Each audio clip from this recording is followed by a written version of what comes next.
Physical matter conjures the vivid experience of reality. Billions of neurons fire, translating chemical gradients and electrical spikes into the private feeling of being alive. For decades, neuroscience has focused on what philosophers call the easy problems.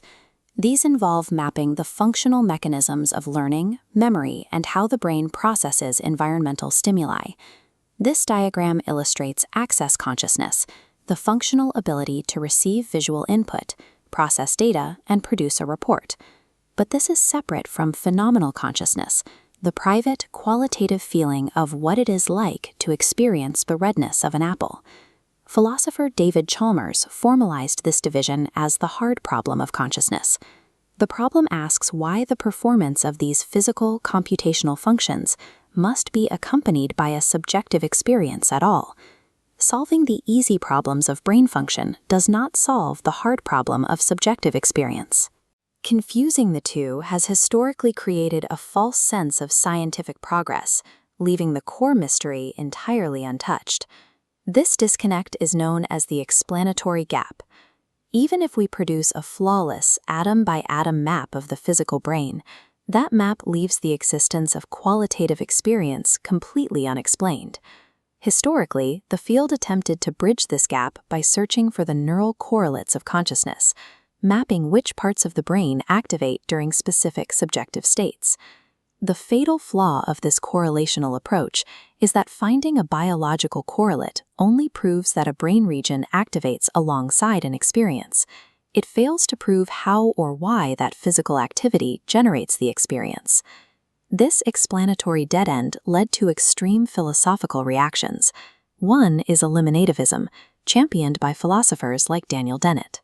Eliminativism argues that phenomenal consciousness, or qualia, does not actually exist, framing our subjective experience as a flawed folk psychology illusion. On the opposite end of the spectrum is mysterianism. This position claims that human cognitive architecture is simply incapable of ever understanding consciousness, treating it as an unsolvable boundary of our species. To break the stasis between the denial of eliminativism and the defeatism of mysterianism, modern researchers are abandoning isolated correlational studies. Instead, they are moving toward aggressive, falsifiable theory testing. Shifting from passive philosophical debate to rigid empirical falsification provides a concrete path to rescue consciousness studies from an endless academic loop. The biological search for consciousness has long been paralyzed by a severe confirmatory posture among researchers. This bar chart visualizes the Contrastat database study on how consciousness experiments are designed. It reveals a massive disparity between experiments supporting a theory versus challenging one. A mere 15% were designed to challenge or falsify an existing theory. Because researchers have actively avoided trying to prove each other wrong, multiple mutually exclusive theories of consciousness have survived simultaneously. These competing frameworks survive side by simply claiming entirely different regions of the cortex as the true biological seat of consciousness. A science devoid of aggressive falsification acts more like a collection of parallel belief systems. Resolving this requires the creation of a new, antagonistic experimental framework. This matrix maps the four dominant theories of consciousness forced into empirical combat. Top left is Global Workspace Theory, or GWT. GWT is a reductionist framework. It treats the brain as a blackboard architecture, where localized signals cross a threshold to trigger a frontoparietal ignition process. Information becomes conscious experience only when widely broadcast across the workspace to memory and executive centers. Adjacent are higher-order theories. Here, an arrow traces backward from the prefrontal cortex, pointing to a sensory node in the visual cortex. Higher-order theories rely on meta-representation. A first-order sensory state, like the visual processing of an apple, remains entirely unconscious until a higher-order state in the prefrontal cortex indexes or points to it. Both global workspace and higher-order theories locate the primary engines of conscious experience in the anterior or front regions of the human brain. Despite their differences in broadcast versus indexing, both anterior models treat consciousness strictly as an emergent property of complex functional data processing. The opposing theories look at consciousness from the bottom up. The bottom left quadrant is Integrated Information Theory, or IIT, centered on the posterior cortical hot zone. IIT uses an inverted approach, defining the essential phenomenological axioms of experience and translating them into a cause and effect structure. IIT uses the mathematical metric phi to measure irreducible integrated information. It posits the radical claim that any physical system with a sufficiently high phi possesses some level of consciousness. The final quadrant holds predictive processing. This model operates on the mechanism of minimizing sensory prediction errors, using heavy top-down signaling to suppress weak bottom-up sensory inputs. Predictive processing views conscious content as a controlled hallucination. Your subjective experience is dictated by the brain's top-down best guesses, rather than a raw readout of bottom-up sensory data. The posterior hot zone and top-down mechanisms proposed by IIT and predictive processing stand in direct opposition to the anterior mechanisms of GWT and HOT. Because these four theories make mutually exclusive biological claims, researchers can finally design experiments where one theory must yield positive data and another must fail. This strict testing ground is known as the adversarial collaboration framework, spearheaded by the Templeton World Charity Foundation. The methodology requires rival theory leaders to agree on a single experimental design and pre-register mutually exclusive, falsifiable predictions before any data is collected. This flowchart outlines the Cogitate study, pitting global workspace theory directly against integrated information theory. It set an empirical trap.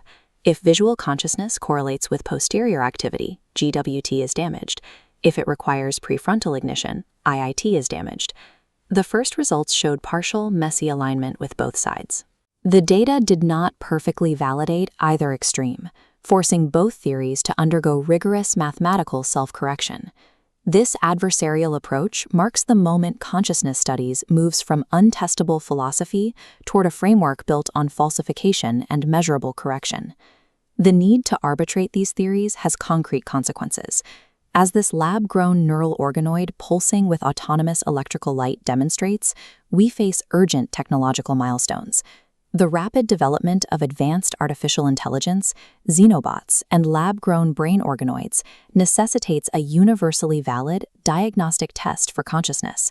We risk confusing a system's functional output, its ability to access data and solve problems, with genuine qualitative, phenomenal experience. We see this divergence in the historical AlphaGo versus Lee Sedol match. Sedol's expression anchors the reality of a genuine, phenomenological human experience of loss. The AlphaGo neural network exhibited flawless cognitive access and strategic problem-solving, but there was absolutely nothing it was like to be the machine winning that game. The phenomenal, subjective experience of the AI's victory was entirely felt by its human creators, illustrating the biological presence of qualia that the machine lacked.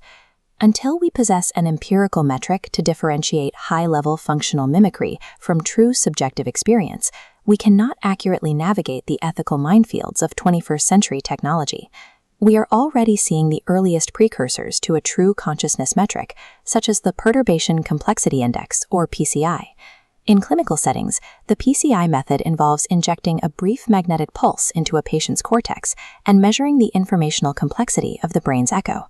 A high PCI score allows doctors to detect hidden phenomenal consciousness in unresponsive patients. Theory-driven metrics like this are yielding practical, life-saving clinical interventions. There are metaphysical limits to this trajectory.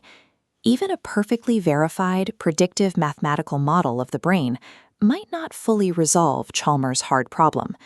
The position of permanent mysterianism might hold a sliver of truth. We may never intuitively grasp exactly why the arrangement of physical matter generates the sensation of subjective feeling.